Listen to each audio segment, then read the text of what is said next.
we are live. Chris, thank you for coming in. Um, I don't think I've ever talked to you. I think we messaged on Messenger because you hooked me up with one of your realtors that was working with you, Right. Joanna. Yeah. And so, yeah. And I was just telling my friend Mindy over here recently was that, so on Facebook, right? I guess there's an algorithm, that kind of determines what you're interested in looking on Facebook. And like all my stuff is like real estate related. Yeah. So like I have some friends that I'm like, oh, I guess they don't post anymore. And the truth is that their stuff just never shows up on my feed anymore. And what's funny is that your stuff actually shows up on my feed. I think you always ask like a few questions and I kind of try to answer them. Right. I think the last time you asked about lawn guru or needing a lawn service. Yep. And I don't even know where I learned that from. And I had never even used it, but I had downloaded the app when someone told me, and I was like, oh, well, this is kind of like an Uber for lawn service. I ended up using it one time, and I mean, it worked pretty well. But yeah, if anyone needed a lawn service, I guess you could use Lawn Guru. Yeah, it was really convenient. Like they were out there within 3 hours and right, easy paid over the app and exactly. Have you used it at all since? No, because that was it was right before we were gonna have it leased, so I just needed one more, one time done, and they came and took care of it. I think that's a lot of investors like biggest pain if you don't have a lawn service. I mean, lawn people don't go everywhere, right? They usually kind of stick to their general area. And I used to, if I had a house, I would just drive around the neighborhood and look for a lawn guy and like, hey, here's $50 and and just hope that they come out and mow the lawn, or $50 loss. Well, they send you pictures too after. Yeah, so I just kind of rely on them. Like, hey, can you go mow this lawn? I hand them $50 and then they mow it, and no one's ever taken off with my money, so it's worked out well. But I think Lawn Guru, and like I said, it's just an app that you can download. It's literally like Uber, really easy to use. Like it's not complicated at all. For sure. I think the last time I think you were posting about skiing or snowboarding or something and where to stay. Oh yeah, so me and my family were trying to find a trip to Colorado and somewhere to stay, and just figured use your network and got some good information. So have you gone? No, we're actually planning for next Christmas. All right, are you gonna take my advice? I forget which one you told me about. I said ski in, ski out is really the only is really the only way to go. Instead of lugging all your So usually when I go with like a few people, we always stay like at a ski in, ski out resort, and you don't have to like pack your stuff, make sure that you didn't forget anything. Right. You don't have to jump in the car, and then usually you have to park at a parking lot and then go to the resort, or where the lifts are, and then get off and then jump on a shuttle and then get to the resort. And to me, that was just more effort than needed. So I'm a big fan of ski in, ski out, that you just literally they have a locker room. Have you gone? I'm kind of saying. I've never been. Okay, so there's a locker room. So basically, they don't want you carrying your skis into the resort because there's snow all over it, and there's going to be water all over the place. Okay. And basically, there's a locker room, and then you put all your stuff in there, and then you open the door outside from the locker room, and then you just ski straight down. So that's ski in, ski out. You do have to walk a little bit, I guess, to get back. You just go back to the top and then kind of ski right into the locker room, and then you're done. Okay. Yeah. So what resort were you planning on going to? So when I posted that, it was just open. I don't know. I have no idea. I think most people, I don't know why, I don't know the reason, but maybe cost wise, people do go to, I think, Breckenridge. Initially, they're all like equal distance from Denver. I've been to Keystone before, but yeah, I think any of those resorts are fine. I think Breckenridge is more cost friendly. So we have little kids, so I'm assuming I'm not a. Last time I was skiing, I grew up in Canada, so we used to go snowboarding, but it's been years. Yeah, I went. Last time I went snowboarding or skiing was about 5 years ago, and I Mm-hmm. almost dislocated my arm. Yeah. It's been a while, and then I'm just laying there, and little kids are just zipping by me. It was kind of demoralizing. But so, do you ski or you snowboard, right? Or ski? I've done both. Yeah. Last time I went, I skied. Okay. Which one do you enjoy more? Whichever one I can stay up longer on. that's probably gonna be skiing. Probably honestly. tubing. Yeah, or tubing, Yeah. or like snowmobile. I've always wanted to do like the snowmobile riding because you kind of get a little bit far out that I've never been to before. Yeah, that's on the list. But anyways, the reason why I wanted to talk to you because, like I said, for some reason I see what you post on Facebook more than any of my other friends for the most part, and you said that you recently got laid off. I did. And instead of like panicking or thinking like, hey, I need another job, you decided to really take real estate full time all the way. So, I have to ask you, I've never been laid off. I'm fortunate to never been laid off. So how did that feel? So I was laid off one time before, but I kind of expected it. Right. This one, like, my boss scheduled a meeting Friday morning, right? A Zoom meeting because we're still, half remote.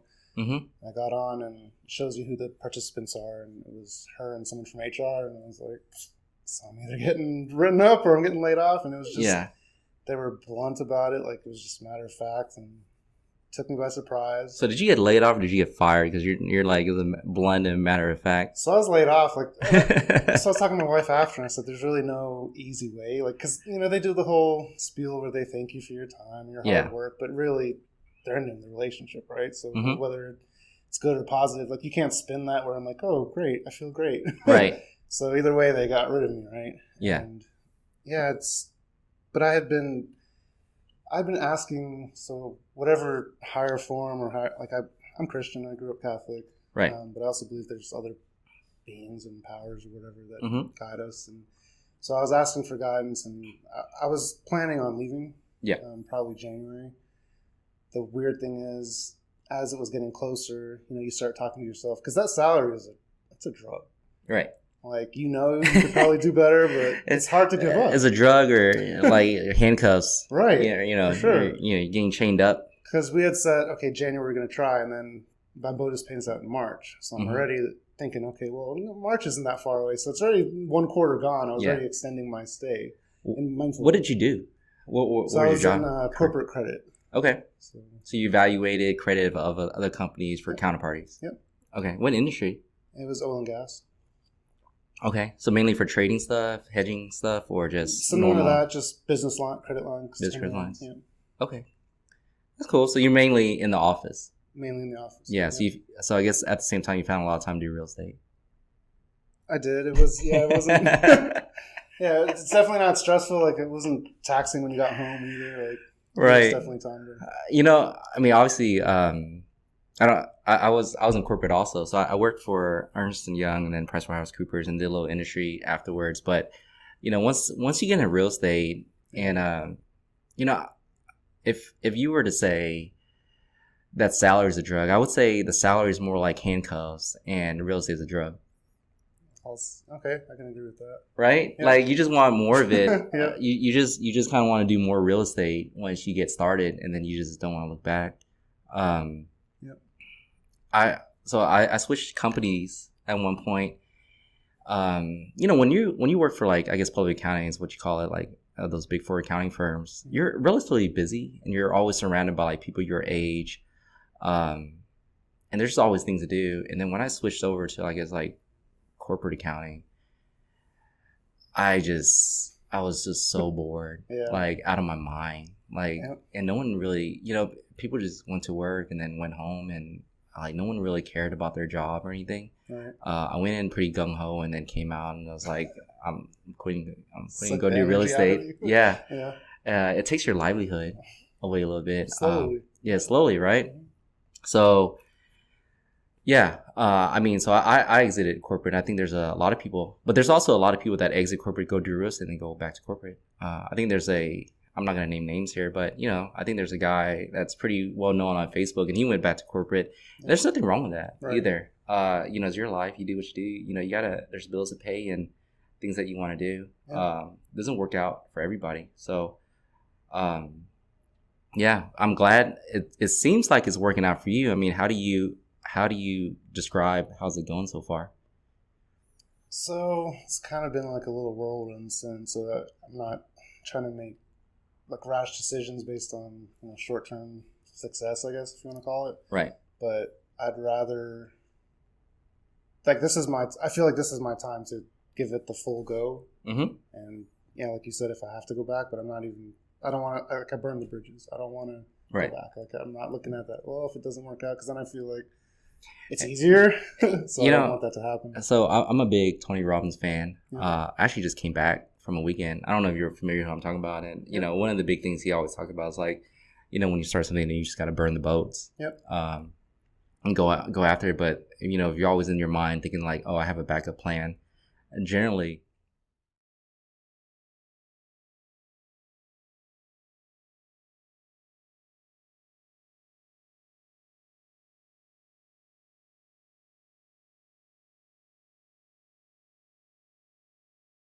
me and my wife both worked. Right. So we both were around the, the 6-figure mark each. Mm-hmm. So I'd say it's still scary, but it could be in a lot worse position, right? Absolutely. I could have been the only one working. Yeah. So, and that's awesome that, you guys set yourself both up like that to where, you don't have to worry if you're trying to go after your dreams. Right. You could say that you don't have to be stressed about it, but that doesn't mean that, I think you taken action already, to kind of get things going.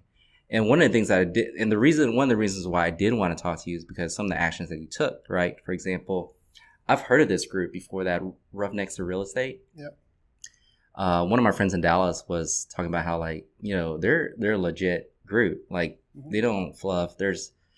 No, Corey does not fluff anything. He doesn't fluff. And what?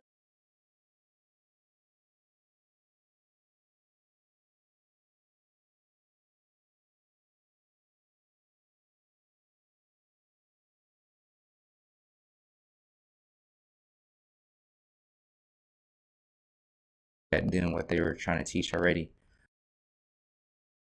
And you're the second person that I've ever heard of this that they don't take any bullshit. Like, they call bullshit real easy, and they don't have a problem calling bullshit on whatever you're telling. Right. And so I think the moment you were let go from your job, you decided to take their boot camp. How did you hear about, I guess, Roughnecks to Real Estate, and how was your experience at Roughnecks to Real Estate? With Facebook, Corey kind of showed up on my timeline with, he was on Propel You a lot. Mm-hmm. I used to follow them. And I liked his no BS style. It's not me, but right. I like the delivery of it. And so I was already kind of thinking when I saw he was offering, a week for the price he was offering. First of all, it's insane. Like $1,500 for a week. A week. Like his lake house. Full-fledged week, like 7 days or 5 days? 7 days. 7 days, okay. Yeah. And so I saw that, and he really did take you into his business. He showed you everything. He had us marketing the next day, getting leads. Yeah. And he sets the price at a point where he's not taking all your money. He wants to set it where you still have money left over to market. Right. So, well, was there a sales pitch afterwards, though? No. No? Okay, so $1,500 to spend a week at Corey from Roughnecks to Real Estate. Yep. Well, I mean, that's for 7 days. That's a pretty good deal, honestly. Yeah. I mean, does that include, I guess, your living expenses? Like, so you buy your food, but you bought a lake house out there and he sets you up in there. Right. So I think there was 4 or 5 other people there. Mm-hmm. Which I've always liked that because the quality of people you meet there as well, right? It's just an added bonus. Yeah. So I was with some multi-millionaires in there, just getting advice, and it was. Like, if I could have asked for anything after being laid off, that came along at the perfect time. Yeah. That was it. And he had us marketing from day one, getting leads and contracts. And yeah. Did you guys do chants and shit too afterwards? No, I'm just kidding. I missed that. I guess I missed that part. No, like I said, I joke, but like I said, I had just come back from Tony Robbins this past week, and there's some chanting involved, but there's a scientific method into like everything he does. Like I said, I don't know if you're familiar, but ultimately he tries to kind of wear you down essentially, okay, to where you're not thinking, you're just kind of taking in the information, and then which is kind of sounds cultish, right? That's kind of what they do, like yeah. Wear you down mentally to the point where you really can't think all that much anymore, and you're just focused on, you know, kind of like applying your physical body to what you should do. Like, you know, okay. if you're like shooting a basketball, right? Do you think about shooting a basketball or riding a bike? No, you just subconsciously do it. So the goal is to you train yourself to subconsciously do everything you're supposed to be doing. Okay. Sounds cultish, right? Because you start doing some chants and stuff. But highly recommend it if you've never gone. Yeah, I've never been. Yeah. If you ever considered, I follow his, like, I think I've read a few of his books and follow him online, but I've never actually been to a live event. Yeah. So for 7 days sounds really intense. It is, but it isn't, because it's their daily business, right? You're kind of just there. Like, oh, you're there just observing. So they're kind of operating their business. So there's like side things to it. Yep. Okay. And he goes over how they evaluate deals, what they're looking for, how his whole business is structured, and why. Just an open book, basically. Yeah. So what was your biggest takeaway compared to what you've been doing? Like, I mean, what did you learn to change immediately? Go for the no. Go for the no. Corey gets so he gauges interest. Explain that. So when you're text messaging, right? Like so my personality is, if I'm going to text message, it'll be like the proper, you know, hi, hope you're doing well. And he's just like, he wants his messages to be read, so he'll go for just the most blunt thing you can think of, and he'll text it, and he's like, the message isn't going to really matter for motivation. Mm-hmm. If someone's really sitting there with a problem house, they're not going to care. Right. The people that care, because I've had responses where, like, is this how you start a business relationship? And I'm like, you're not motivated. Right. If you were motivated and I came offering money for your house, we'd be talking right now. Right. Not, and I guess there's some value in rapport building, mm-hmm. but Corey's method is to get to the motivation first. Don't waste time. Yeah. And so that was my biggest takeaway. So I listened to a podcast one time. I don't know if this goes in line with what you're saying, but this wholesaler, right? He would say, he would come flat out. It's like, I'm an investor. I don't buy houses at retail. I buy, like, just flat out, yeah. like, yo, we're gonna get straight to the point. Right. I'm not gonna beat around the bush. Like, I'm not paying what you think you can get based on your Zillow, right. Number. I'm paying at a discount because I'm an investor. Otherwise, I wouldn't make any money. I mean, that's just the fact of it. Right. So go for the no was kind of your biggest takeaway. What else did you kind of learn from there? Do you recommend it? I'm thinking the answer is yes, but figured I asked. So, to me, I would say it depends, right? Mm-hmm. Know yourself. There's nothing that he taught that I like, as far as the marketing side, where it's like, okay, well, I didn't know how to text message. I didn't know how to. Right. But if you need the accountability, if you need someone to actually sit there and be like, you're going to do this and this is how we're doing it, that's what I needed at that exact time. Yeah. So for me, it was beneficial. And then just the extra conversations, the extra information he gives for the price, if you can take a week, or like, I think I left Friday, so I didn't stay the whole 7 days. Right. But yeah, is there a reason for that? I had to run to Lufkin to look at some deals. Mm-hmm. Yeah. So did you feel like you missed out, I guess, on the last few days? Or I don't think so. I think it would have just been more of just Emma, because he said the week before us, they actually were less experienced, so they wanted to go see actual properties and walk properties and see what they look for. Yeah. I think that could have been beneficial, but I mean, I've walked properties I've been in it since 2017. Yeah. It's a handful of deals, but I pretty much know how to walk a property. Mm-hmm. But yeah, if you're, any stage, I think you can get value from it. Yeah. So if you're a new investor, would you encourage like a brand new, never, like, because it seems like it's more like intermediate, meaning like you got to have some baseline stuff. So that's what he was kind of saying. It was kind of difficult, right? Because when he puts it together, he doesn't know who's coming. Right. It could be someone that's making $100,000, a month, a year, and then a brand new investor. So he's kind of trying to tailor it. But I think if you stay the whole week, you can walk away with a system in place. Like, I walked away with a marketing system in place, ready to go. Yeah. Do they encourage any kind of like software to use? So they use Batch. Batch. Okay. I've never heard of Batch, but I'm not really much of a wholesaler anymore. Yeah. I almost feel like the FCC is about to crack down on you guys. So it's I think it's still in a lot of gray area, which is weird, right? Because that's why I'm not a huge fan of government, right? Because if they really wanted to stop it, it'd be black and white, right? But it's not. It's always leaving us in a gray area, and it's like.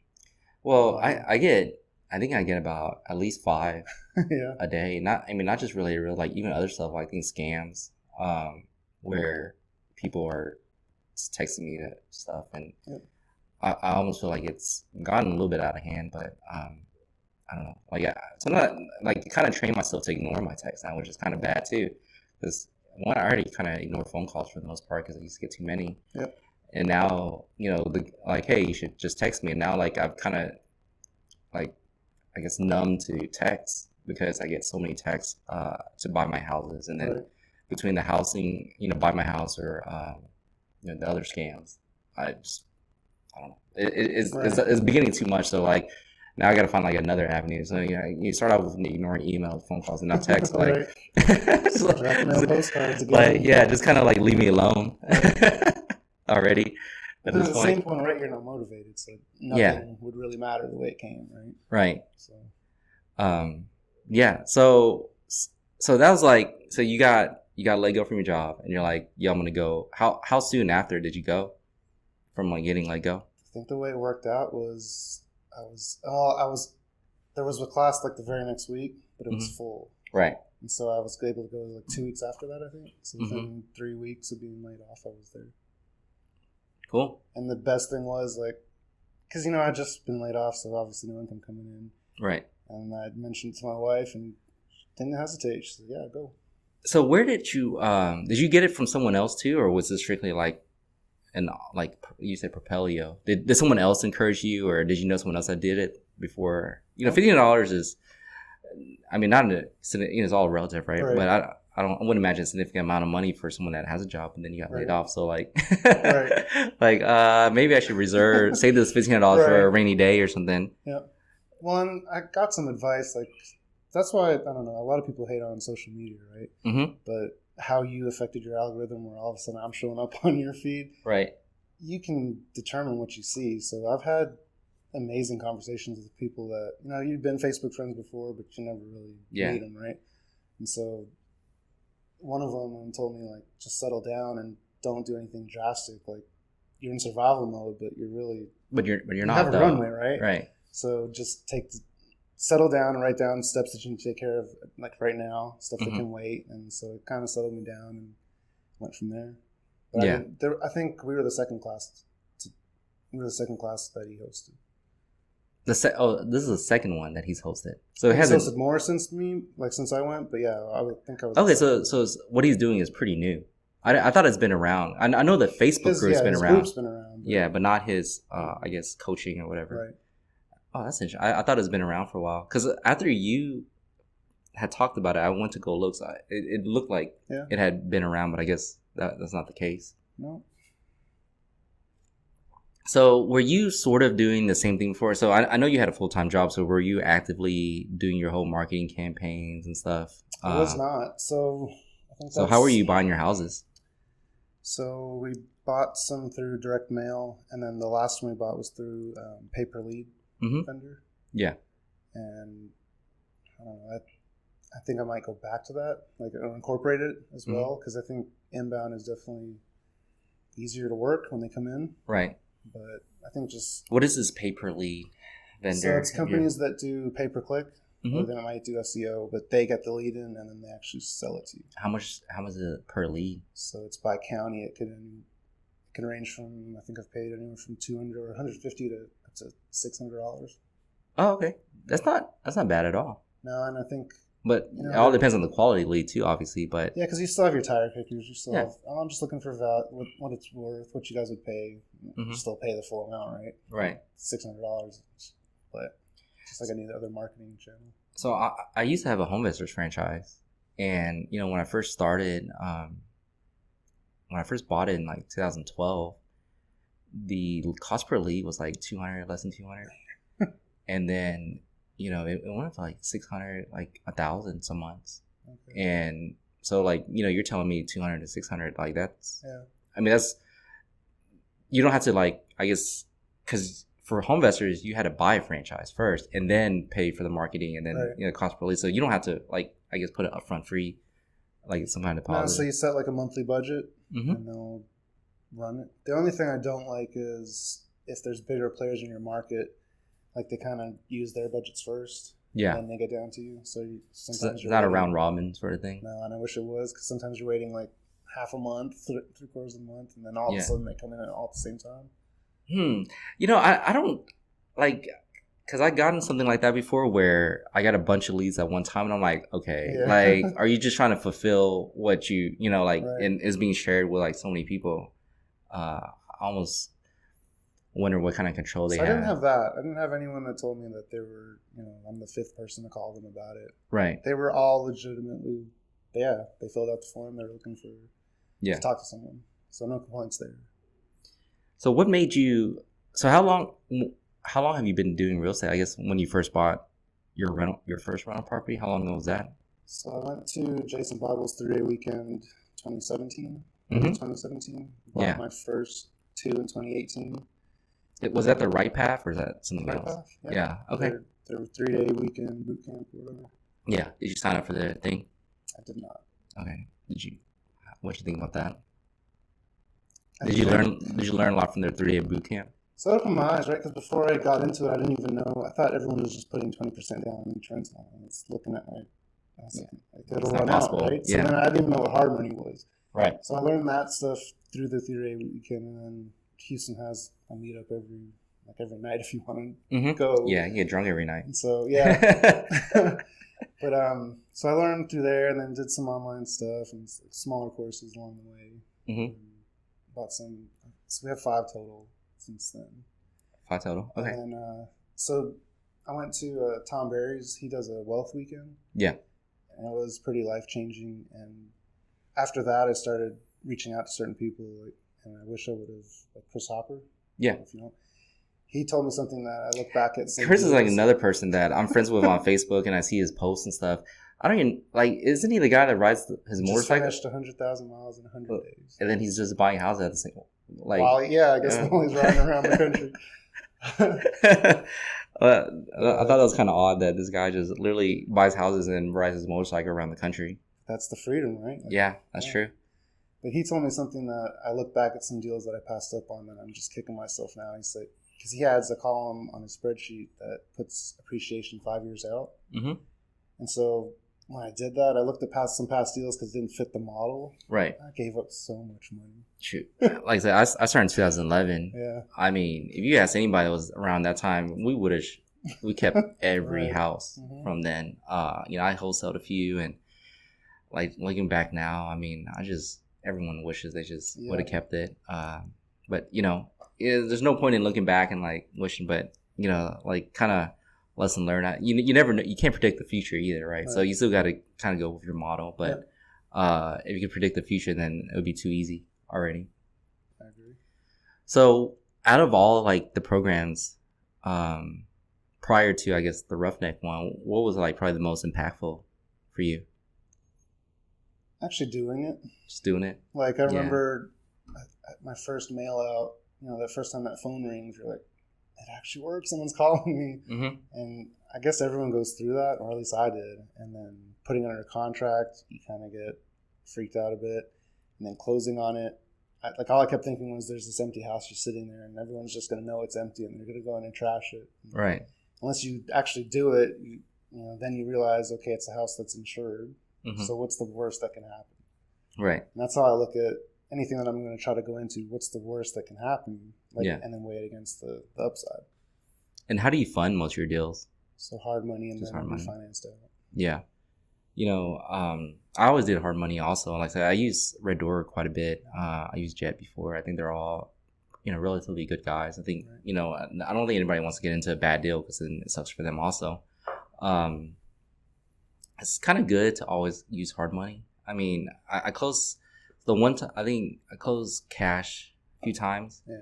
You just forget stuff. Like one house, I didn't have insurance for like 2 weeks. And I was like, oh shit, like I need to get insurance on this thing, and it's something you don't even think about. But if you got someone else like kind of looking over your back and making sure like, hey, right. not gonna close unless you get insurance. Then you kind of you get insurance. But yeah, I think even if you could close with cash, you have the cash. That always just kind of makes sense to close with at least hard money. Or something. Yeah. If you look at the cost, it's really like if it kills the deal, then it's probably not a deal. Yeah. Do you know one of the other things is when I'm in business, right, is that you're always looking to improve. It's probably one of the most important things, right?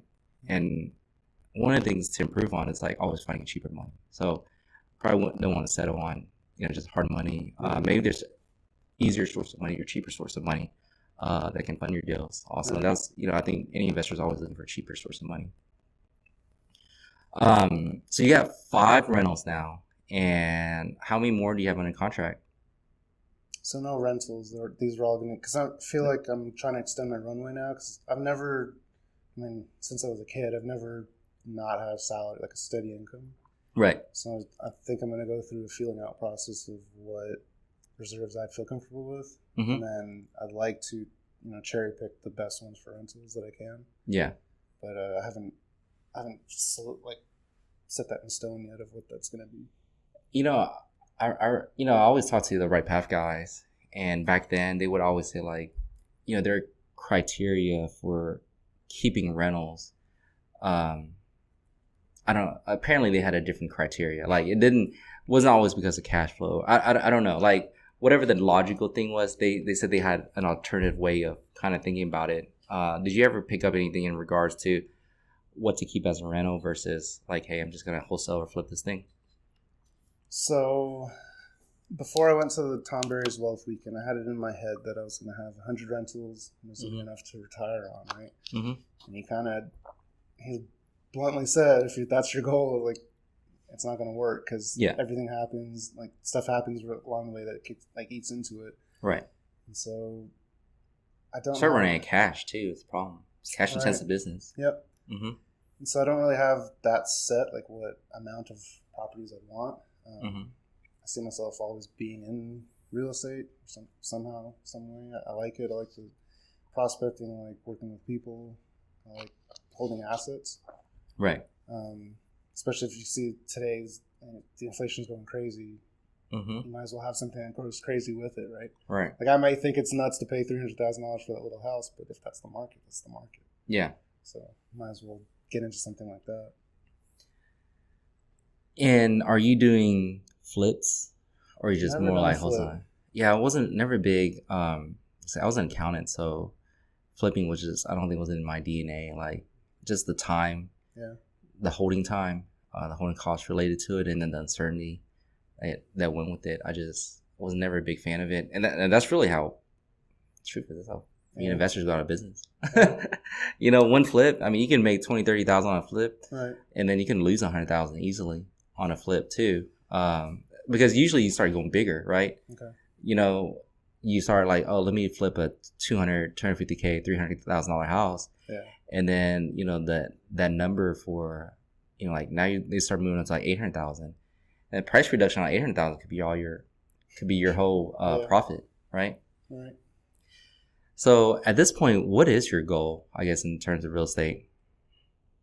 So my goal, I have like all my goals are really, well, I guess I still have the 5-year plan. So 5 years. And you got that from Tom Berry, right? I did. Yeah. I'm on track so I'm technically through halfway of 2022, if I were to look at it, like my timeline. My goal is to first replace my salary consistently. Not replace it, but I want to double or triple it. Right. And then my next goal after that would be to retire my wife.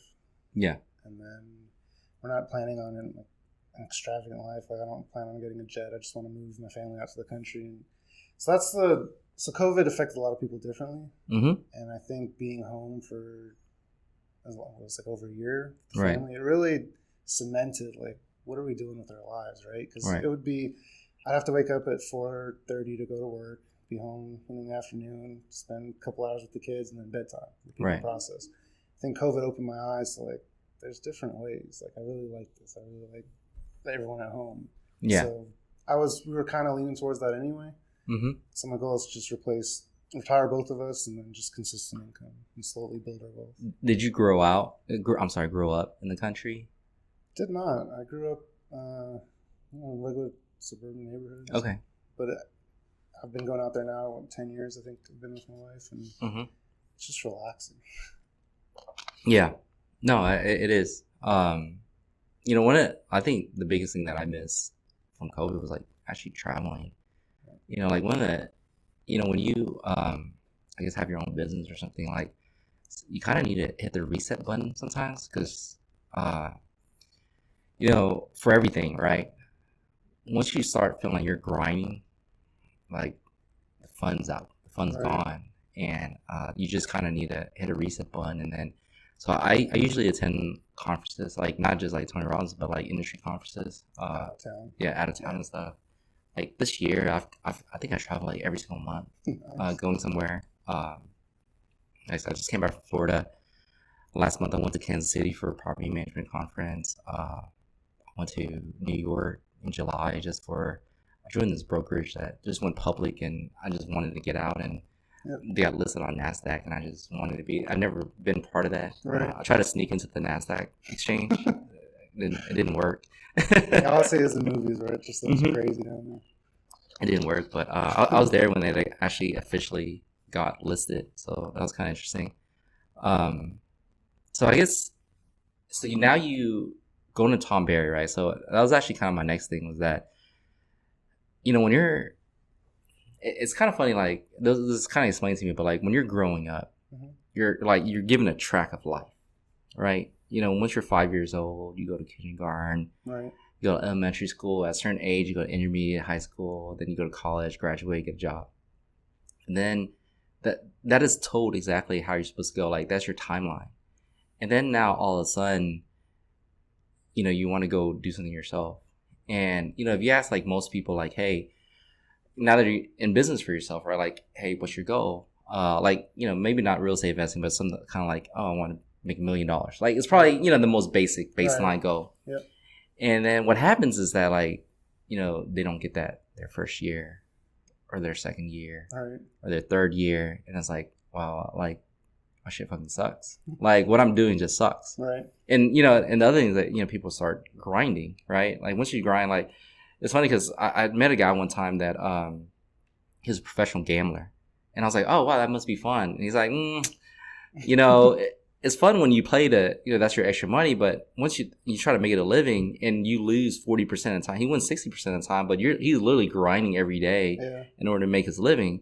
It's not fun anymore. So I guess you have your 5-year plan. I guess, how does that develop, like from year 1 to, I guess, year 5?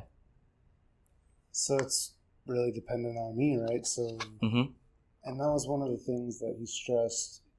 We're business owners that happen to be in real estate. Right. So if you see other opportunities that are not in real estate but can still get you to your goal, don't ignore it, right? Just be open. Okay. Because he owns like a pawn shop, right? Yeah. He owns a few businesses. Yeah. And so that was kind of eye-opening because I think we kind of label ourselves as, we're real estate investors. And so another deal might come by and you're just completely blinded from it because you're not focused on it. Do you... I think that's really important because that's kind of what I do. And the other thing you have to, I guess, avoid or recently like found out was that maybe something seems lucrative, but if your heart's not even in it, it like you just can't do it. So I think one of the things I really wanted to, obviously being a real estate agent, like is a natural progression, right? Just think about it. You're already doing real estate. Right. You could be a real estate agent. And I was thinking, like, I mean, obviously it's very lucrative right now because the market's so hot and it's easy too, depending on which side you're on, right? I even got a real estate coach, and he's trying to make me a real estate agent. And this has been going on for a year, and he's been trying to get me to do stuff, and I'm like, I'm not gonna do it. And I came back from Tony Robbins, and I just kind of like, I said, fuck it, like, I'm gonna tell you, like, yo, whatever you're telling me to do, guess what? Not gonna do it. and he's trying to flip on him. He's like, but this is what you signed up for. I'm like, no, actually, because you guys record everything. Go back to my initial interview when I interviewed for a coach. I said exactly what I want to do, and you guys like, oh, we got the perfect coach for you, and what you're giving me is not what I was looking for. Right. And it was just, it actually became a super awkward conversation. It's like, it's kind of like, okay, there's really no reason for us to talk. Continue anymore. Yeah. And I have like literally like no interest to be a realtor. The day that I got into real estate, I never thought to myself like, hey, I'm gonna be a realtor. I wanted to build a team and stuff, but I literally have zero interest. Right. Even in his. And what's crazy is that he kind of threw the money aspect at it. Like, there's a shitload of fucking things I can do on this planet that can make a lot of money. Yeah. Like, I understand I'm doing real estate and maybe it's a natural progression, but my heart's not in it. Right. I've never said I want to do it, and I'm not desperate to do it. Like, maybe if I was desperate and I got to put food on the table, pay for my kids' education and stuff, I'd probably get myself to do it. Right. But I'm not in that position, so I don't need to. And guess what? I'm not gonna do it. Yeah. And he was just kind of like he didn't know what to say anymore. I guess this is the first time that he's kind of come across this like yeah. So anyways, I guess my biggest point from that was that just because it's kind of related to what you want to do, but if your heart's not in it, even though it's lucrative as fuck, right? Like, you can make a lot of money. Right. If your heart's not in it, that's one of the things I've always said, right? Like, money can only motivate you so long. Right. And that's why I think you see people, like, you'll see serial job hoppers. Mm-hmm. But they're in the same position, like, generally speaking. Right. And it's because they hop to a job, the little boost in salary, satisfies whatever need for a little bit. Yeah. But then the routine kicks in. It's the same thing. They haven't fulfilled what they're really wanting to do. So then they start looking elsewhere. And it's like, okay, well, this job's going to be different, but it's the same thing. Right. And so, yeah. So, I hate to go back, but like, Tony Robbins says, like, the biggest failure is money without fulfillment. Yeah. Like, just because you have a lot of money, you're not happy. There's been plenty of people that are extremely rich and commit suicide, and just because they're unhappy with their life. So money doesn't bring happiness. And I guess one of the things they separate is like, there's income, financial income, and then there's wealth. Wealth is really more well-rounded, right? Right. It is inclusive of income because that gives you the ability to do a lot of things, but it includes your happiness. And even, it's funny because I had a personal trainer one time, and he would always preach like health is wealth. Yeah. And if you can have all the money in the world, but you're like dying because your health sucks, guess what? You got nothing still, right? So like, wealth is, what people refer to wealth is really more than just financial wealth. It's everything, or you have to specify that it's financial wealth. Right. So yeah, I'm sorry, I don't even know where we're headed, but like, we were talking about your 5-year plan. I actually had another client one time, and his LLC and stuff was all called like 5-year plan. So I figured he all got it from Tom Berry. Probably, I think it's pretty well known for it at this point. Yeah. And like I said, I think that's something that's not taught and probably should be taught more, right? Yep. And I'm actually very happy that you actually took away, like, hey, this is pretty important, right? Actually setting a track of reaching your goals rather than just kind of like, I'm gonna try to close as many wholesale deals and make $100,000. I don't think that's a good plan in itself. Because then what, right? Right. Then what? Yeah. And that's always a problem, right? So once you achieve your goals, the question is like, then what? It's kind of like, once you get, like in movies, not that I ever see revenge or anything, like kill someone, but like once you kill someone, then what? Like, now you think all your feelings are just going to go away, everything's going to be back to normal. Right. It's like, then what? Right. So how does he break out the 5-year plan? So he starts at year 5, and he tells you to imagine the lifestyle you want. So if you like to travel, if you can take a trip every month, doesn't matter where in the world, what does that equal, like money wise? What house are you, like, what do you wake up and do? Where are you living? What are you doing with your kids? Like, everything, be extravagant. And then, because he wants you to realize that it's going to cost a lot of money. He's not one of those where, I follow a lot of the Do you close your eyes doing this? Can, yeah. I mean, did he tell you? No. You probably should tell people to close their eyes. But I follow a lot of the FI groups, and To me, that's not for me. Like, it's for some people. I'm sorry, you follow a lot. Financial independent, like FIRE. Have you heard of that? No, I've never heard of that. So it's getting more mainstream, but essentially, if you can retire at like 40 or 35, there's people out there, but you have to basically, like, some of them live too late for that already for me. Like, so. I'm like $15,000 a year. Yeah, that's like, terrible. Even if I could do that, I don't know if I'd want to do that. Yeah. Right? Like, I want to live a certain lifestyle. And so Tom Berry's he's telling us, imagine exactly the lifestyle you want and just know it's going to cost money. Right. And then he kind of backs down from there. And you just break it down. So year 4, year 3, and then in halves, and it just sets monetary goals and tells you to visualize it, put it on your board. So it's just staring in the face. He's big on, actually, one of the things that he's really helped me with from attending that class is who's the most important person that talks to you. Yeah, it's yourself, right? Right. And so I stay away from all negativity. That's probably why I'm showing up on your posts. And people that complain about Facebook, I'm like, you set what you see. Like, if you like it, if you hover over all the drama on Facebook, it sees how long you're hovering over that, and it'll feed you more. Yeah. And for them, it's just business. If you want something, they're gonna give it to you. Yeah. My feed right now is just all positivity. Yeah. I love it. Just daily inspiration. Yeah. No, mine is too. So one of the things, I like what you're saying, exactly what you're saying, right? So one of the things that I learned recently about positivity, if you hear people like, just think positive, like, that's bullshit. Right? So what, and bullshit in this sense, right? Thinking positive is very important, but you can't ignore the fact that you're going to have a negative moment. Right? So those negative moments happen. But what's unusual, what I learned recently was that it's replacing. So basically, in theory, right, you can't be happy and be mad simultaneously. Right. So you're replacing your happiness with getting angry, pissed off. Right. So you have to identify and recognize that and replace that something real quick and don't let it linger is kind of the goal. So, but people are like, oh, just think positive all the time. I'm like, no, that's not going to happen. And we're not robots. We're not robots. Right. Exactly. So, but you just have to recognize that, like, hey, you got a negative moment right now, and you need to flip it or find some happiness and replace that. Right. And the other thing I learned was that it's kind of strange, right? Like, so if you have something valuable, right? Like my laptop right here, right? It's pretty valuable. Like, I've had it for over a year. It still looks nice because it's an expensive laptop and there's a lot of shit on there that I want to have. And when something's valuable, theoretically, right, you're going to value it, you're going to keep it, you want to hold on to it, make sure it's in good shape, right?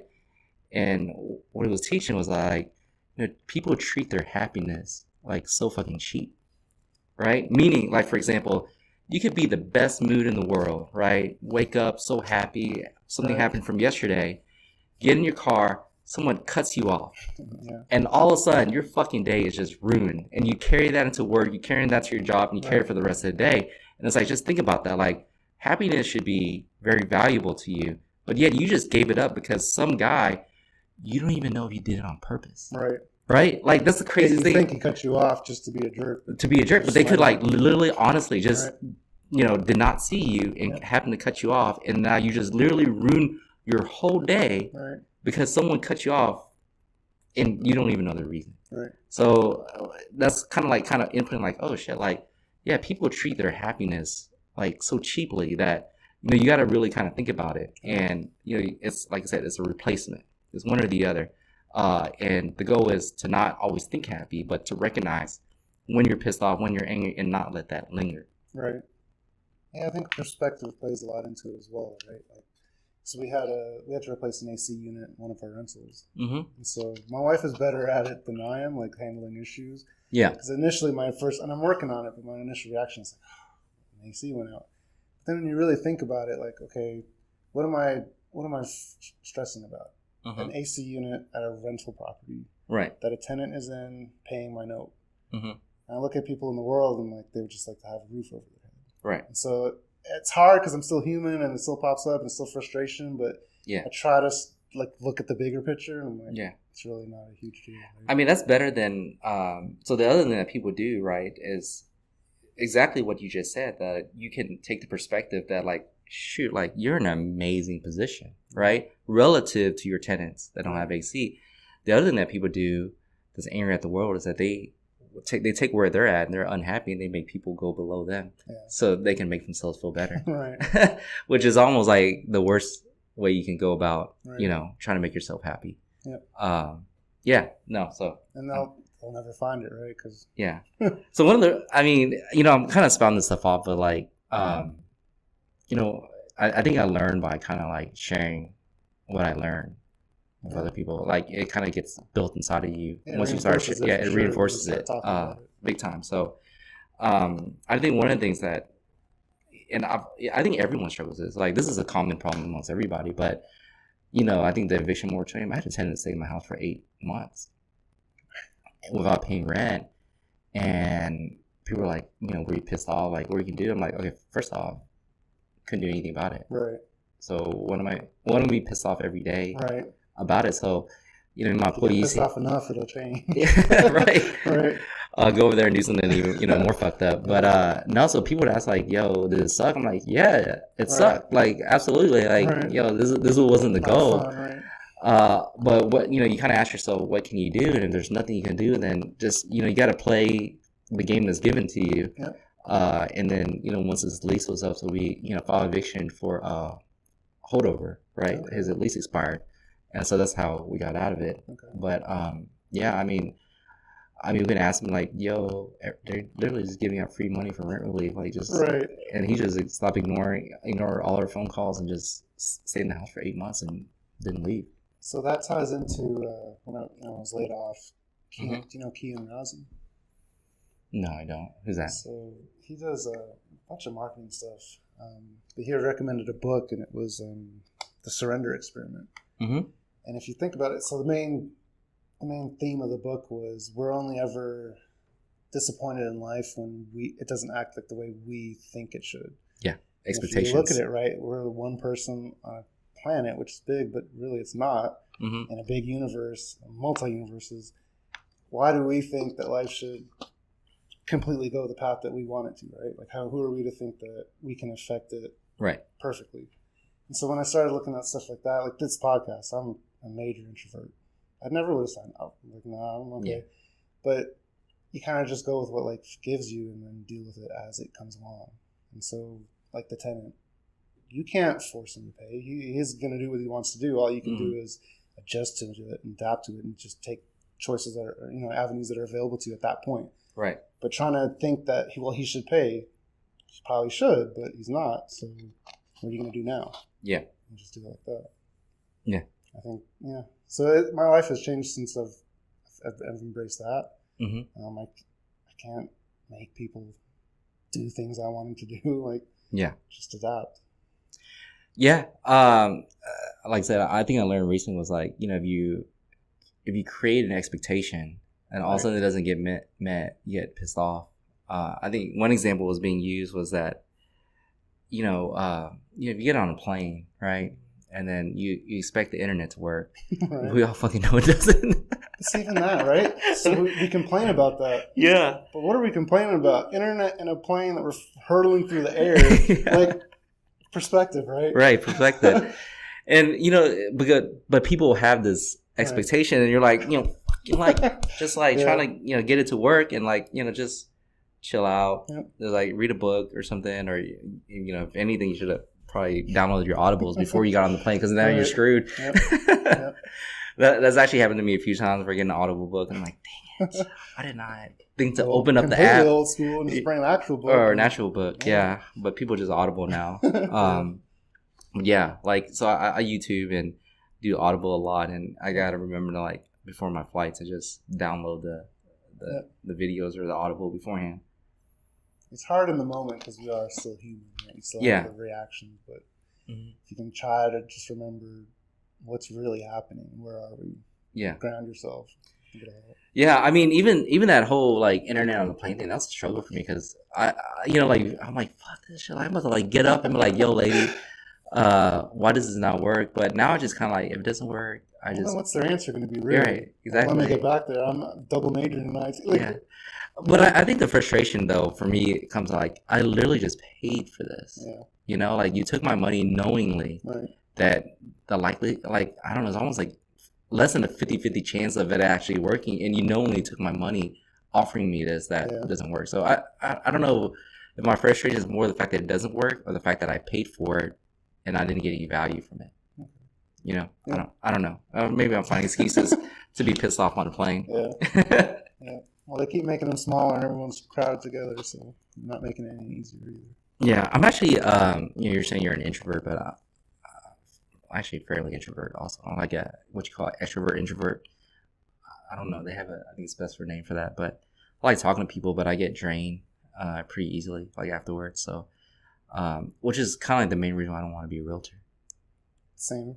Yeah, like I get drained, and then I really can't do anything else.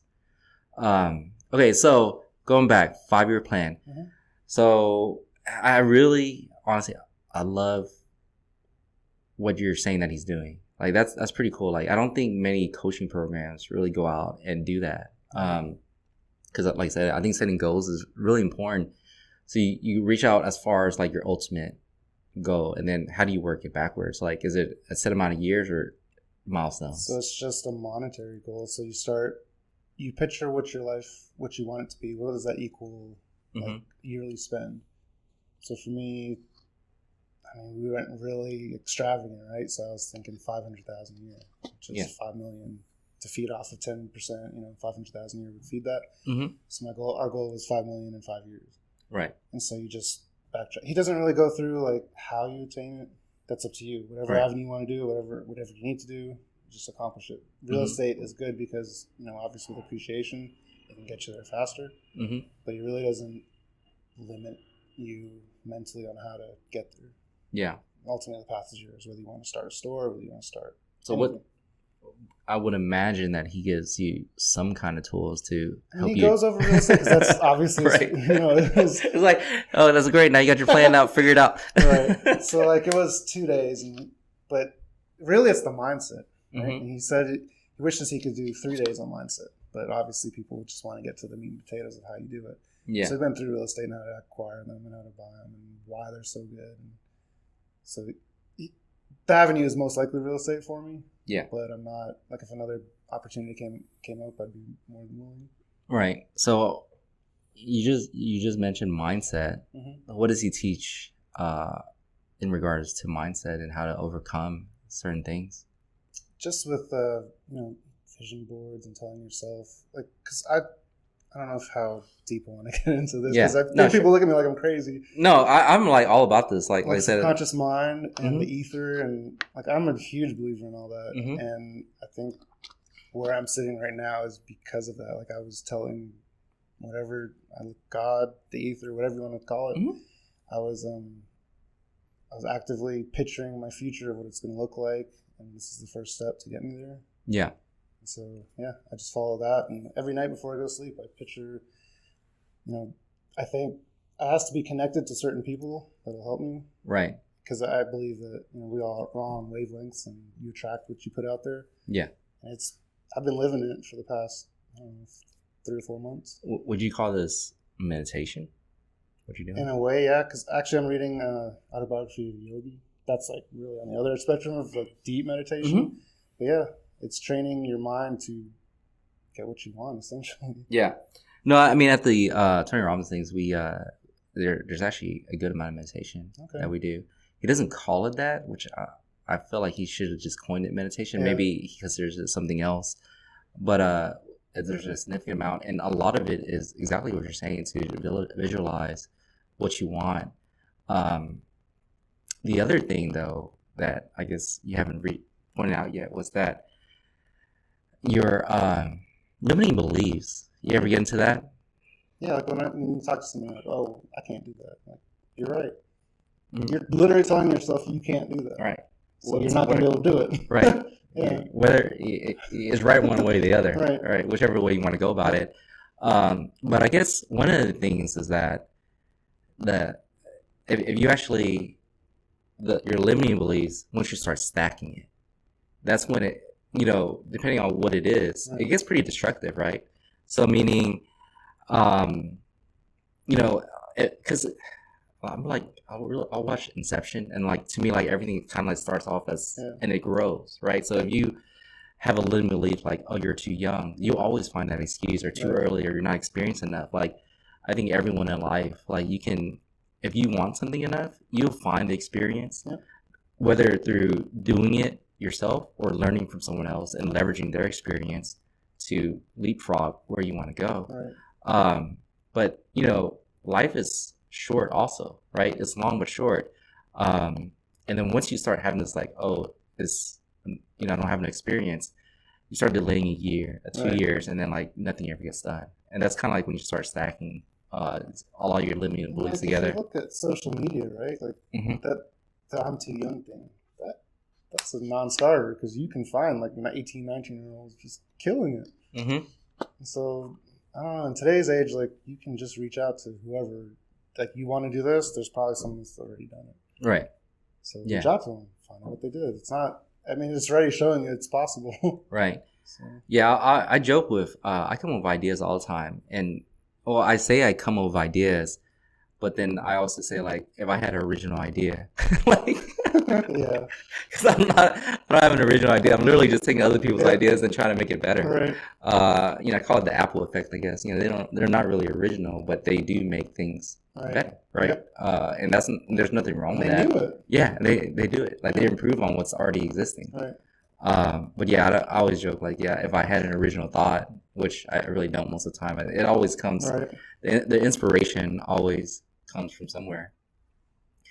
Okay, so you go from 5-year visualize far, and then he tells you to go do it.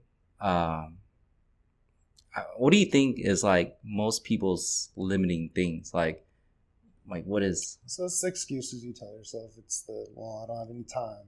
I have 3 kids. It's like the mom, like the single parent that says, I can't get a degree if that's what they want because they have kids. But then you literally have friends like that you can see that have done it. Like, it's not impossible. Right. So one thing like that. Only if you want it, though. So we got to caveat that, like, if it's something you want, right? Like, so you don't want it bad enough is really what you're telling me, right? Essentially, right? Yeah. Like, for me, it was our comfort level, and it's hard to say that. Like, I should be farther along in real estate, but you get comfortable. Yeah. We're both making decent money. We weren't like rich, but it's decent, right? Comfort level. I wish I could have put the urgency of, hey, no more income coming in while it was coming in. If I could have go back and change things. Right. Like, I wish I could have done that, but I am where I am right now, so all I can do is now drive forward. Yeah. You know, like, there's no point in ever looking back. Right. Like, it's always my big things. And, like, you know, when people, like I said, my coach, it's kind of going back to him, he's like, he puts money in front of you, like, like, knowing your values. So, like, do you ever, like, lay out, like, this is what's important? Because at some point, right, what if you get too busy and then it doesn't really, so it creates conflict is what I'm referring to, right? So now, like, let's just say you can blow up your business like 100x, right? But then that's going to create conflicts with some of the stuff that you talked about earlier. Does he talk about that? I mean, or have you considered that? Like, he hasn't talked about that, but yeah, like, if I'm saying I want to spend more time with my family, exactly, I'm at the office 15 hours a day, right? Or, you know, really, like, is it aligned? Yeah. So that's one of the big things that with people that it creates the conflict. So now, you know, you either have to buy time back, meaning hire someone, right? Or, you know, outsourcing some of the stuff, your functionality of it, so you can really spend time with what you value the most. Right. So what does year 1 look like then? So, which is the most interesting part here, because this is where you're at. We're honestly pretty close to it already. So, I mean, that's why we're halfway through year 2, I guess, as far as our goal, where we should be. But it doubling every year gets harder. Yeah. It's just, it opens up. You have to be creative at that point. Like, it's when you're going from, for what it was, I don't know, 300,000 to 600,000 one year, but you don't own a business. Like, for me, making what we were making, I knew we were gonna have to do something else. Right. Because after 15 years of working, we were here, and I don't have to double it in a year. So it kind of makes you open your mind. Okay, something needs to change. What is it? And then you can kind of back down. So 300,000 equals what? X amount of deals, or X amount of revenue each month, quarter. Just break it down. Do you take into account that your expenses get a little more as time goes on as your kids get older? Now, all of a sudden, they don't want a toy car anymore. They want a real car. I have to work. I was handed a 93 Pontiac, so they're not going to. Right. Yeah. No. How old are your kids now? So my oldest one is just turned 14. I have a 5-year-old, 3-year-old, and an 8-month-old. Okay. Well, that's quite the range there. Yeah. I just have a 5 and 3, but I'm kind of done as it is. And honestly, I think with what they're going to see, they'll want to buy their own car anyway. That's my hope. And yeah. It's not typical, right? They'll see us working. They'll see the properties. They'll see what it takes. Right. Because I want to show them. Like, we were growing up, I feel like the older generation kind of didn't talk about money. Like, my parents didn't really talk about money with me growing up. No? I'm trying to think about it. No. Actually, you're right. I'm pretty sure it was pretty lean. I didn't know it. Yeah. Like I mean, I got a job at 15, but that's about it. You know, my first job was a newspaper, and then I used to ride this big yellow egg-looking thing selling popsicles. Oh yeah. Yeah. I worked at Eckerd's for like a year. Yeah, okay. And then I worked in the mall and stuff. But I think kids are so spoiled nowadays, and it's hard not to. I think they're spoiled, but like it's hard not to also. It's because everything's so. But not only that, but like everything is just so readily available, right? So for example, if your kid wanted something, you kind of had to take the effort to like go to the store. Like literally now Amazon. You just like couple of clicks and you have it in front of your door like the next day. I always joke.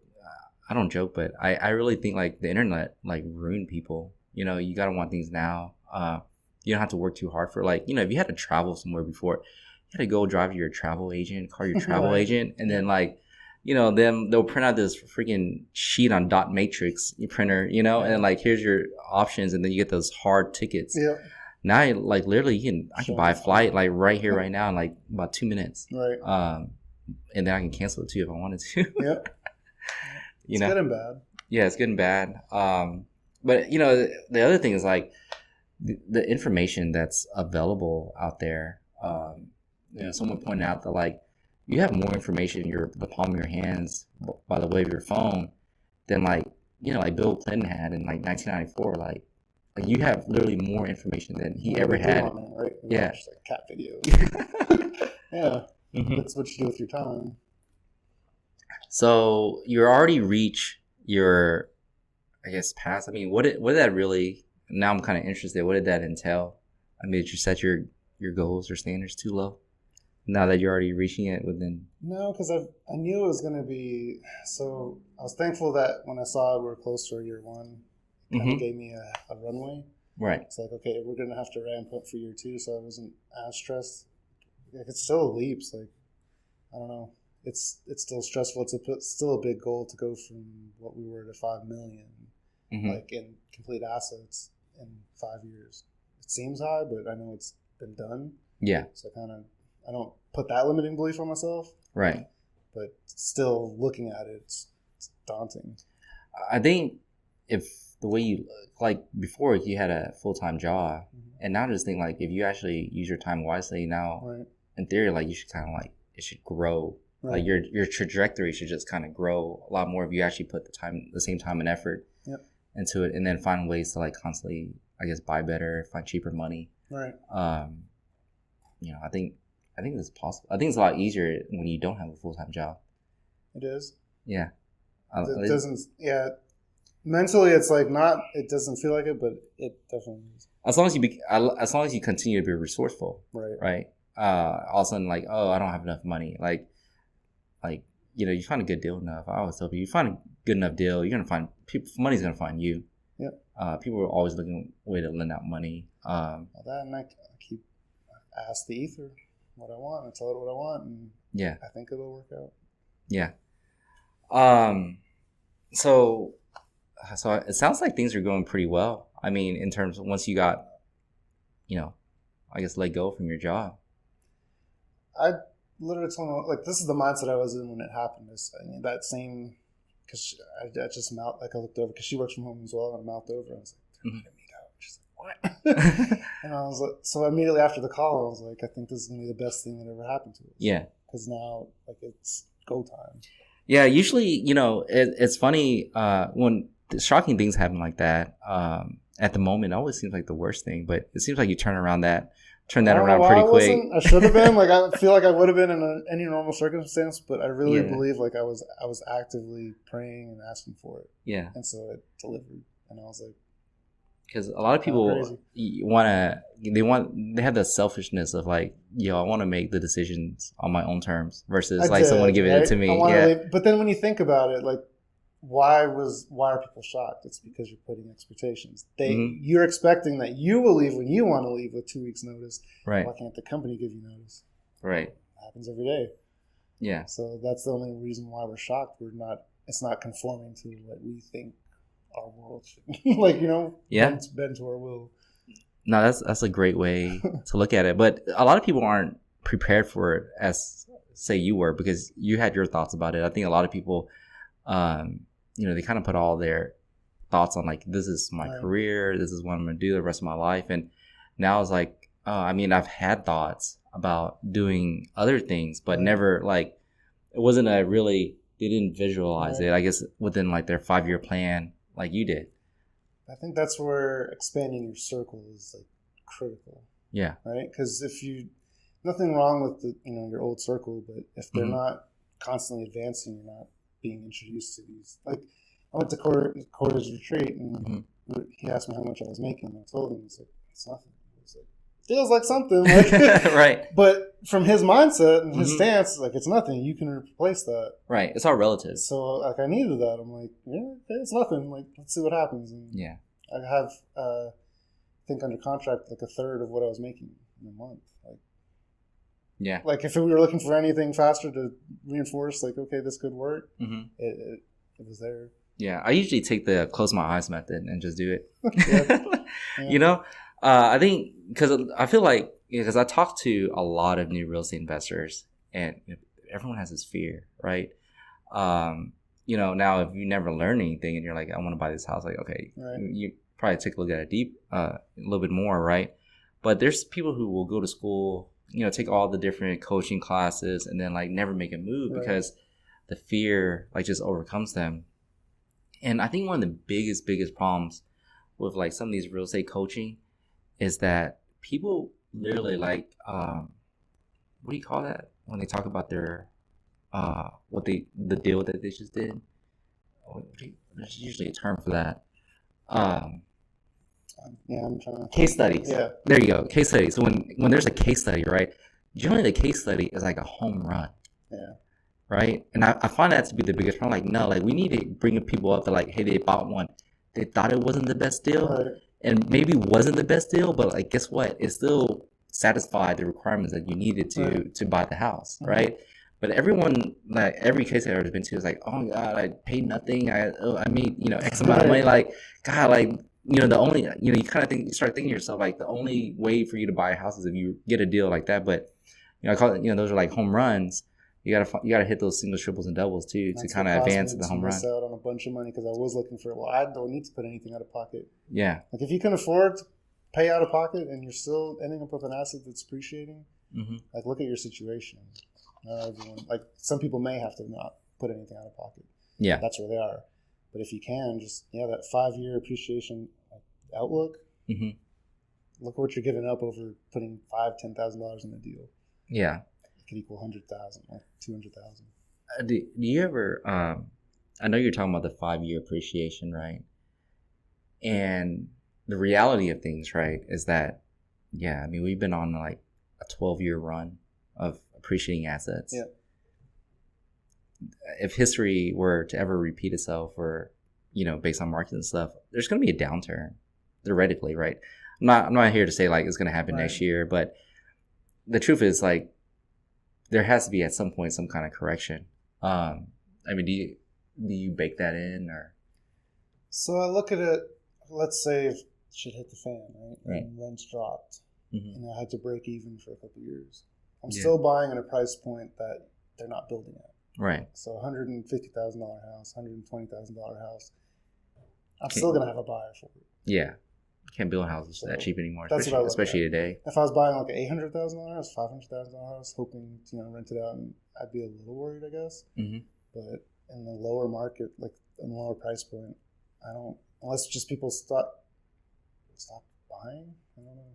Yeah, I don't see Houston doing that. I don't see that either. Just in general, I think people want to own. I mean, I'm still at the bottom. Right? You're either owning or renting. Unless you're telling me that they're going to start building houses for $80,000, I'd be a little worried. But, yeah. That's not going to happen. Right. That's an interesting way to look at it.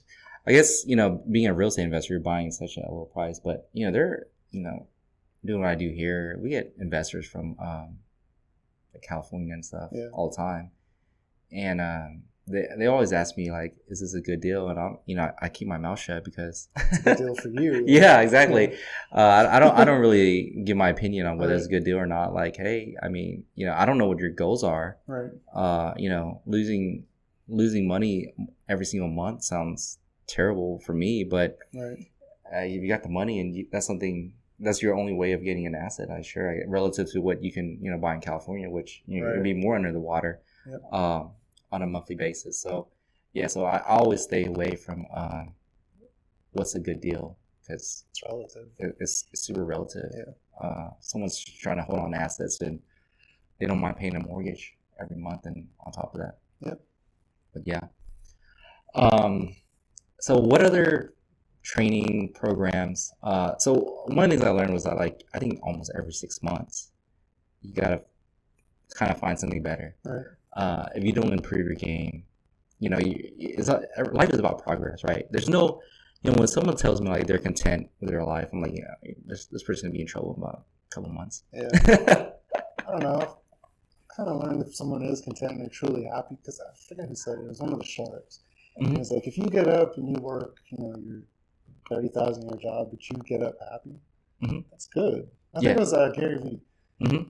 And it's like, I'm happy for you.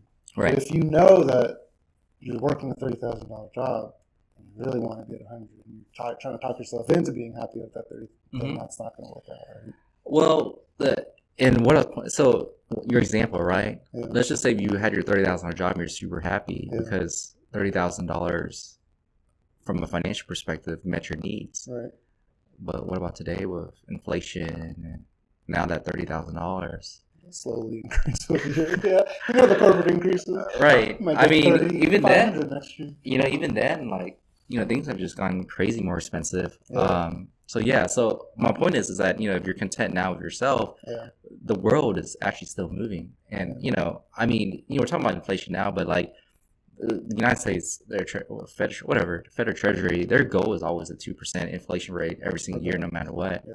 So one way or the other, your dollar is decreasing. So unless you're actually increasing your income, you're actually losing purchasing power on a annual basis, daily basis, whatever it is. So I don't believe in being content, honestly, like at all. I think if you tell yourself that you're happy where you are and you're okay, you're not going to be happy. Dangerous path. In the very near, like not even a long distance, in the very near future, that you're going to be in trouble with your contentment. Generally, humans are made to be content, right? Because I used to look at like ultra wealthy people, and they're still like driving. Yeah. I used to always wonder like why, but that never goes away, right? Everyone thinks, I think just Jason Powell or someone that talks about it, everyone thinks they're just going to retire and then just sit there and do nothing. It's like, your mind's not made for that. Humans aren't like that. No. You need a goal. You're not. And the reason is because one of the big things is that humans need uncertainty, meaning we need different flavors, right? If you're eating vanilla ice cream all day and it's like, oh, do you like ice cream? Like, probably not anymore, but if you got different flavors of ice cream, you could like ice cream. And, that's literally human nature. It's kind of like why drug addicts, right? Like, they need to get higher and higher as they do more and more drugs, right? That's the addiction that comes with it. But no, I mean, so being like driving more, so like people start converting their drive towards maybe some kind of other things, so like towards philanthropy or some kind of contribution. So that does happen. So there's a certain people that at some point they're like, okay, like I'm very happy. I mean, I've achieved my financial to the point. Building the wealth isn't as important. Yeah. Giving back is just important. Yeah. And usually I feel like that's kind of where people kind of divert to once they reach a certain level. Doesn't mean that they stop trying to achieve, but the energy that they put towards that gets decreased because they fulfilled a lot of things in their life, and now they find more fulfillment by actually giving back. Yeah. Did you have any questions for me? I know we've been kind of going through a lot. I didn't. It's been pretty interesting. Yeah. I appreciate the opportunity. I learned. You learn the most from like people actually doing it. I like talking to you. I like talking like people who kind of like take a different trajectory and just kind of like that are successful with it. When you talk to people, like you just learn so much from it. I think more people need to do it. Like I see all the bickering and fighting on social media. I'm like, we're all the same. Like we have different views, like to a relative extent, but we're all just people trying to figure it out. Like, I think quit demonizing each side. Like, it's crazy. The need to be right, I think, is what kind of messes people up. Like I don't know. I listen on all both sides, and I'm like, I think it's crazy. Yeah. I don't know how I got to that point, but it's just living in a different world. Like it's funny because the one thing I big on, right? I remember in third grade, kind of showing my age here, but which was like 1994, 92, whenever the election for Bill Clinton versus George Bush, and our teacher, she was late to school, and then she came back and she was like, we're like, hey, where'd you go? And she's like, oh, I went to go vote. And we're all like, who'd you vote for? And she's like, that's for me to know, and you don't need to know. I feel like people are telling people now. Yeah, and it's funny because like I told one of my friends this one time about that story, and he's like, no, people need to know. I'm like, for fucking what? Like, why do you need to know who I vote for? Like, will we not be friends? Right. Yeah. Right. I lost some. Yeah. I just find it strange to like, yo, like who I vote for, like, it doesn't affect me. Like when I go, like, I literally don't talk about politics at all. Or, like my friends, like, yo, like I think everyone for the most part has the same goals, and that's like, hey, be happy, make money, and do what you do. Like I don't see where politics really comes into that. I feel like as a people we should be able to talk about it and still be okay. And I feel like we're getting farther away from that. Yeah. I mean, it's become completely tribal, where like, when one team loses, the other one gets mad. Yeah. And it's like really in your face about being like, who won. Like, I never really cared too much. I care about things that affect me personally. Yeah. Right? Like politics related. But, I find it strange that related to politics is that people have an opinion on every topic within the politics range, right?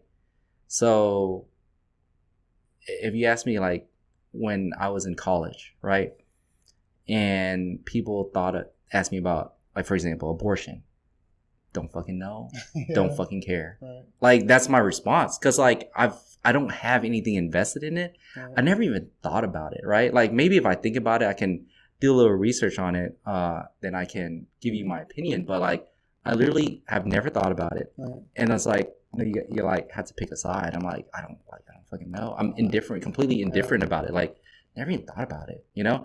I mean, if you give me a little 2 cents, like, oh, abortion, probably doesn't sound right. Like, if you just threw it at me like on a high level, like, yeah, that doesn't sound good either. Then you throw the other side. I'm like, yeah. Right. That's where I fall on a lot of issues. Like, I get both sides. Right. Like, there can be more than one side. Right. That sounds reasonable too. Right. That all sounds reasonable. Like, I don't know what's right and wrong at that point. Right. Like, maybe there's not a right and wrong, Right.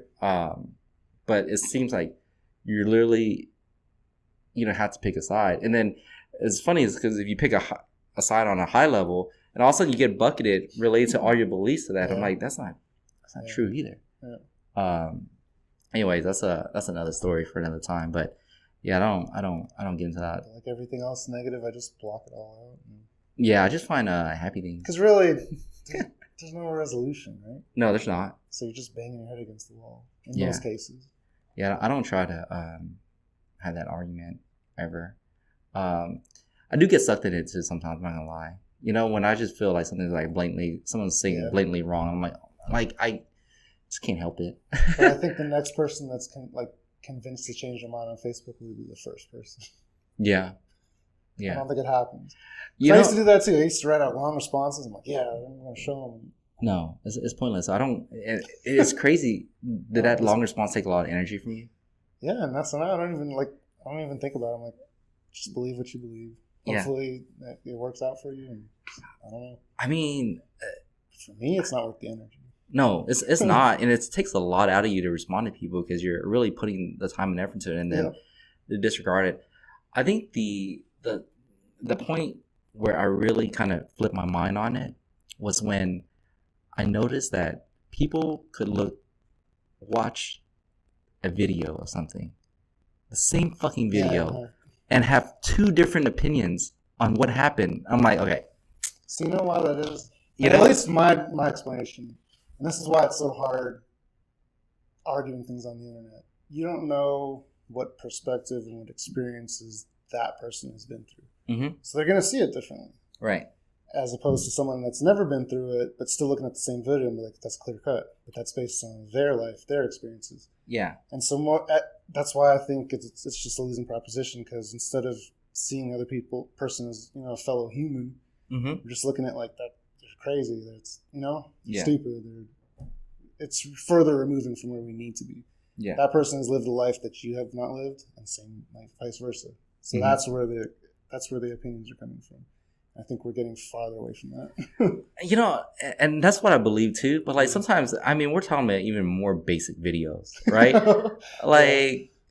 How did you see that? I'm not even gonna try. It's even worse if it's a basic video. Right. That's what I'm saying. It's so basic. So that's when I'm like, you know what? I don't try to get in these arguments unless I get sucked into it. And then, once I get sucked into it, I'm like afterwards, my energy's drained. And then I wish I didn't. So, everything's still a process. Head it off from the start. Just scroll past it. Yeah.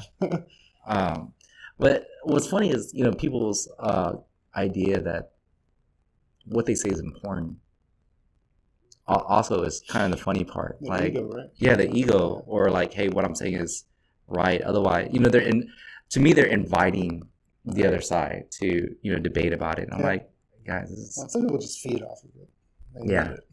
It's Facebook, I tend to argue more about sports and stuff than anything else. Oh, that's fine. Yeah. I'm a long-suffering Leafs fan, so no. Long-suffering what? I'm sorry? Leafs fan. Leafs fan? Okay. Maple Leafs or? Yeah. They haven't won since the 60s. Toronto. Yeah. Have they not won that long? Since there was the original 6 teams, they have not won a cup. That's funny. And then people make fun of Dallas Cowboys fans. We're way worse. And you just figured that they would have won because they're in Canada. But you got Las Vegas Knights coming in the first year. And I don't. I don't follow hockey, but I was just like, first off, I didn't know Las Vegas had a hockey team, and why did they have a hockey team in the fucking desert? And then how the fuck did they win the Stanley Cup? They didn't win. Oh, they didn't win. Oh, they made it. I was happy they didn't win because I was like, those fans need to suffer a little bit. Yeah, they made it to the finals, right? Yeah.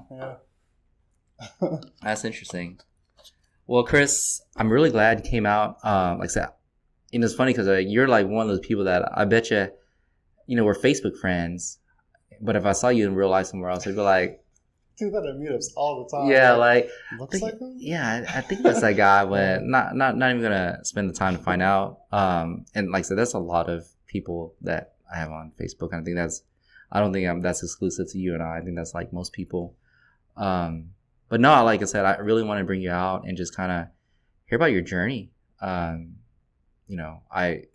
just kind of, I'm sure there had to be some level of shock, but also this amazing feeling hey, you're kind of you got your chains got taken off of you. I think so. That's what I think, right? I think that whatever being or universe knew that I wasn't going to make the leap on my own. Right. Said, hey, they gave it to you. Yep. They gave it to you. Well, good luck to you and your journey. I think you just kind of continue to grow. I think that's probably the most important thing, and I think you do well. I appreciate it. All right.